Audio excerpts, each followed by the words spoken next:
Olá, bem-vindo ao Programa Python. No último vídeo, eu te ensinei qual a diferença entre uma série e um data frame. Se você não viu, clica no card aqui que eu vou te mandar para o vídeo. E nesse vídeo eu vou te ensinar como se criar um data frame, passando por todas as maneiras mais utilizadas no mercado. Então já deixa seu gostei, se inscreve no canal e fica no vídeo até o final que você vai aprender muita coisa.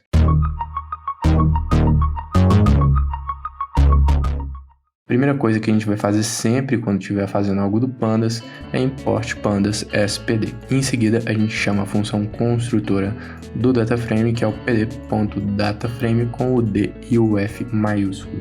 Se a gente deixar isso em branco, o que vai acontecer? Ele vai criar uma tabela vazia, né? Ele está com o dataframe em branco aqui. E se a gente quiser, a gente pode adicionar dataframes nesse aqui, dar um join, né, dar um concat. Se você não sabe o que é um join, concat, né, que é juntar dataframes pelas colunas ou pelas linhas, tipo um procv da vida do Excel, eu vou deixar um vídeo aqui no card também que vai te mandar para um vídeo que eu explico exatamente isso. Mas vamos lá, quais são os elementos recebidos aqui no dataframe? Apertando Shift Tab, ele abre esse pequeno atalho aqui pra gente e a gente pode ver que ele recebe data, né, que é dados em inglês, não é data em português, né? O index, as colunas, o tipo e o copy. Eu vou ensinar deste aqui para cima para vocês. Então vamos lá. Primeira coisa que a gente vai fazer é passar nossa data aqui aos dados. Então eu vou passar aqui só um 5. Em seguida eu vou passar um index, que eu vou passar aqui um A.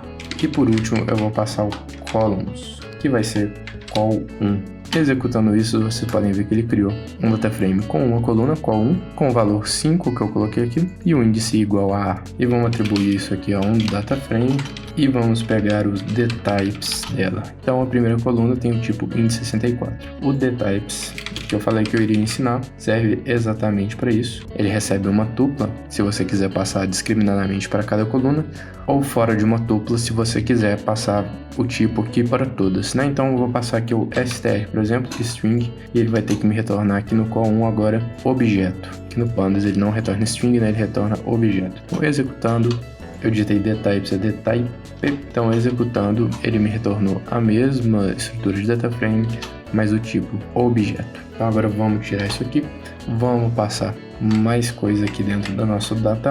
Eu passei aqui uma lista e dentro dessa lista 3 listas com um valor cada. O que isso significa? Vocês podem ver aqui, colocando de uma outra visualização, que é como se fossem 3 linhas, né? O 5, o 4 e o 3, e é exatamente isso. Se eu coloco uma lista de listas, cada lista dentro dessa lista maior vai representar uma linha, né? Se eu passasse aqui mais elementos, claro que eu teria que passar embaixo também mais elementos, cada uma delas representa uma linha.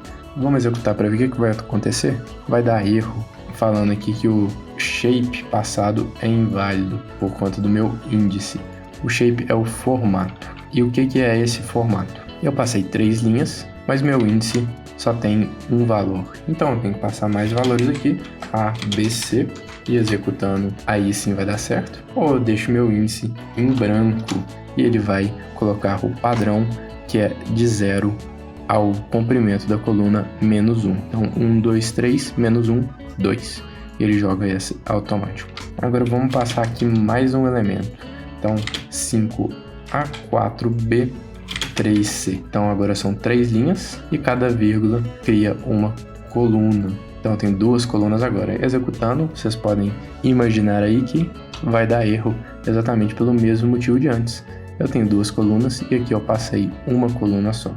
Então vou passar aqui col2 e executando, agora sim ele acertou em cheio o que eu queria, criando aqui as 2 colunas. Muito bem, se eu não quisesse ficar passando o nome das colunas aqui, eu poderia simplesmente deixar em branco, que ele cria automaticamente aqui os valores 0 e 1. Ok, vamos lá. Uma outra forma de criar dataframes é utilizando um dicionário. Então vou passar aqui um dicionário, onde a chave vai ser o nome da minha coluna e os elementos e os valores vão ser os valores dessa minha coluna. Então eu passo aqui uma lista, 1, 2, 3, essa é a minha primeira coluna. Vou passar aqui uma coluna 2 com os valores A, B, C. E executando, falta uma vírgula aqui entre os elementos do meu dicionário e executando, faltou chamar o DataFrame e finalmente executando, vocês podem ver que ele criou exatamente duas colunas chamadas col1 e col2 com os mesmos elementos que eu passei lá em cima, né? ABC aqui também. Mas e se eu quisesse que isso aqui fosse o meu índice e que isso aqui fossem minhas colunas? Tem como fazer isso? E a resposta é que tem demais. O DataFrame ele tem uma função adicional chamada .from_dict, que ele ajuda justamente a ler dicionários. Se a gente executar só passando dessa forma, ele vai retornar exatamente como antes, porque esse é o padrão. Mas ele tem uma funçãozinha aqui chamada orient, que o padrão é columns, né? Que é o que a gente estava fazendo, que isso aqui vão ser colunas. Mas a gente poderia passar index, que ele criaria como índices ao invés de colunas, né? Então, como índice, ele criou aqui o col1 e o col2, e como coluna o 1, 2 e 3, que antes eram os valores das minhas linhas. Muito bem, essas são as formas mais usadas de se criar um DataFrame. Eu ensinei de maneira muito simples aqui, mas você pode escalar aí no seu caso para qualquer situação. Então eu espero que você tenha gostado desse vídeo, se inscreve no canal para você não perder o próximo sobre criando séries e deixe seu gostei se esse vídeo te ajudou. Um abraço e até a próxima.